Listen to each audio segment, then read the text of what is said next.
What's up guys, Mike here, the Detroit Borg with a look at the Pixel C. This is a Google designed Android tablet that is available in 32 and 64 gig capacities for $499 or $599.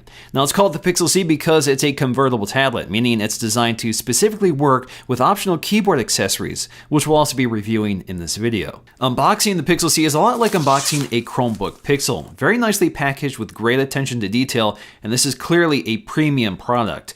Lifting the lid, we'll find our plastic wrapped Pixel C front and center. Now before we unwrap the Pixel C, let's get the box and accessories out of the way. First up is our setup guide, which is very basic. You'll find everything you need to know on the back as well, so feel free to hit that 4K button and pause the screen to read the fine text. Below that, we'll find our only accessory, which is a 15-watt power adapter with a USB Type-C cable permanently attached. This will provide a quick charge to the large battery in the tablet and any attached keyboard accessories. Getting back to the tablet, we have plenty of plastic to peel off. Now, the first thing you notice about holding the Pixel C is just how light and solid the tablet feels. It's actually very similar in size and feel to something like the iPad Air. Now, as I'm unwrapping it here, you can see the LED indicators have lit up, which tells me that it's booting up, probably because I hit the power button already. Now, switching it to the front, we can see that Android 6.0 boot screen, which looks really nice on this display with those deep blacks and vivid colors. Now, taking a close look at the tablet, it looks very much like the Chromebook Pixel with premium materials and precision build quality throughout.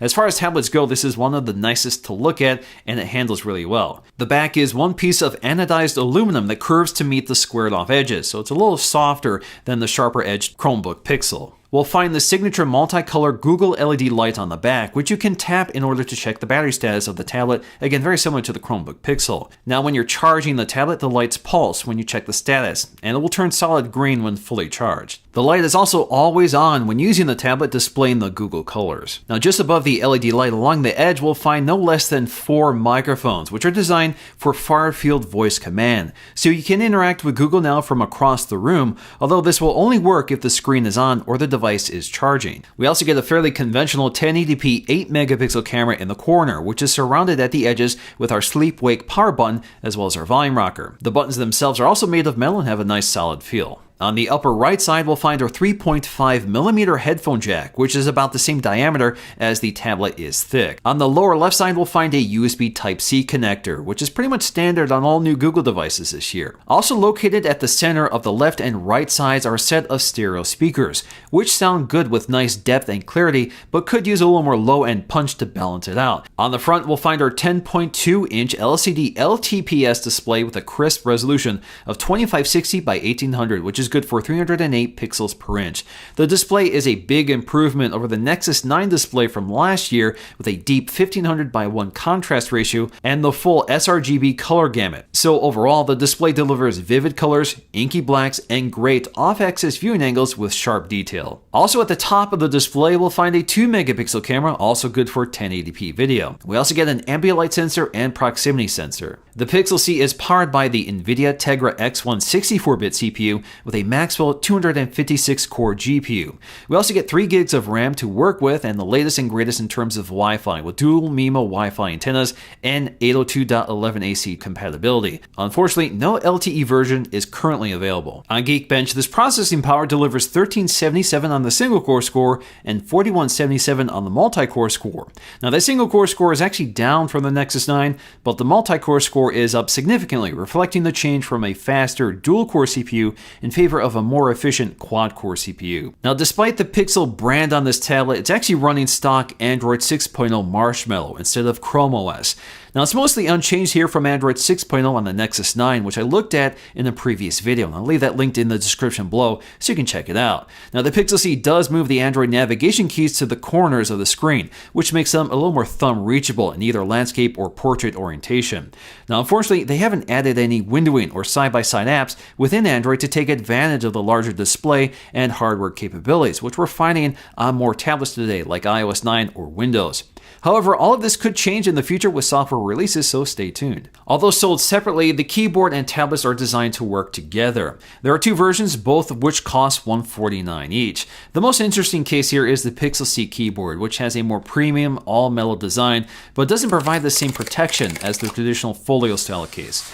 Now, unboxing the case is a lot like unboxing the Pixel C itself. We do get an instruction pamphlet which describes the many ways in which this keyboard can be used, and we'll go through them in this video. The keyboard is wrapped just like the Pixel C, and it looks just as premium with the same anodized aluminum panel on the back with a set of rubberized feet at each corner. The keyboard itself is full-sized, although many of the keys on either side have been shrunken or moved to the on-screen keyboard to fit the compact size of the tablet without compromising keyboard spaciousness. Now, this is a Bluetooth keyboard with an internal battery which is recharged via inductive charging when connected to the Pixel C. Now, to pair the keyboard to the tablet, all you need to do is line up the back of the Pixel C to the hinge of the keyboard, and it snaps into place using really strong magnets. The Pixel C will then prompt you to type in a pairing code, and you're good to go. Now, the magnets are very strong and hold on securely to the tablet, while the hinge gives you a limited range of variable tilt. The keyboard is a really solid piece of design in every detail, and the keys themselves actually feel really nice.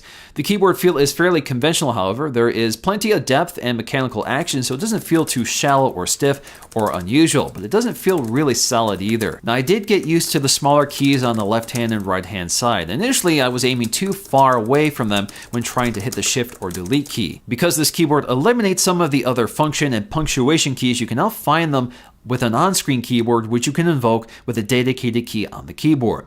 Now, just like a laptop, you can close up the Pixel C and the keyboard. Of course, you do have to detach the keyboard first in order to do this. Now, this is the mode in which the keyboard charges. So when the keyboard is closed up, that's when inductive charging takes over to recharge the keyboard from the tablet. Alternatively, you can also tuck the keyboard behind the Pixel C if you want to use it in tablet mode, but still want to keep the keyboard around so you don't misplace it. And when you want to return it to laptop mode, you slide the keyboard back into place and reconnect it to the hinge. You do have to keep in mind that the tablet is only held on to the keyboard via magnets, which does feel precarious at times since it can move around and jiggle. The Folio keyboard is a more traditional keyboard case, but with plenty of unique features as well. I like the keyboard because it provides full protection for the Pixel C, but isn't quite as slick to look at. Now, using this case is much simpler, as we can tell from the brief instructions on the inside. Now, inside the case, we'll find the same exact keyboard, but now it's wrapped in microfiber material to cushion and protect the glass display. The Pixel C is actually cradled in a hard plastic shell with a slot toward the bottom. So instead of snapping the tablet into place, the shell itself holds onto the Pixel C using strong magnets. Now, with the case on, you can see that the tablet is cushioned and protected with cutouts for the LED indicator and camera. Now, to use it, just flip open the case and position the bottom edge until it locks in above the keyboard with strong magnet. The keyboard can be configured for two angles here. All you have to do is adjust the flap in the back, so you have a taller angle or a shallower angle. You can also fold the keyboard behind the tablet, and when you do so, that deactivates the keyboard, so you don't unintentionally operate the keyboard when you're handling it. Now, in terms of day-to-day performance, this tablet doesn't feel as fast as I typically expect from a stock Android tablet. I do notice some lag when launching apps or relaunching apps, or even bringing up things like the on-screen keyboard. Things can be a little inconsistent in terms of performance, but hopefully that's improved over time. Gaming on this tablet is particularly impressive with this Maxwell GPU, and for some games, you can actually take advantage of the keyboard controls, which is kind of nice. In terms of battery life through benchmarking, I was able to achieve about 6 hours with the screen set to maximum brightness, which is fairly average for tablets this size. In terms of the camera app, it can be quickly launched by double pressing the power key. The app is fairly basic stock Android with no burst photo mode or 4K video recording in this case. You can pinch in and out to zoom and snap your photograph. Autofocusing is fairly slow here, especially in low light conditions. Several modes are available by swiping to the right, which includes familiar features like photosphere, panorama, lens blur, and video. Image quality is adequate with good amount of detail and accurate color reproduction in bright sunlight conditions, but the camera does struggle with exposure and tends to overexpose to bring up shadows, which tends to be the case with mobile cameras with smaller apertures. Now, in terms of low light performance, it's not the best here, but it's not terrible either. It does exhibit quite a bit of color noise in an effort to bring up exposure in order to preserve detail. The image processor in here does a fairly good job cleaning it up, but it's definitely not the best in terms of low light performance. Now, while recording video, we do have continuous autofocusing, and you can snap a photo while recording video by tapping the screen. There is no optical image stabilization, but video does come out pretty smooth anyway.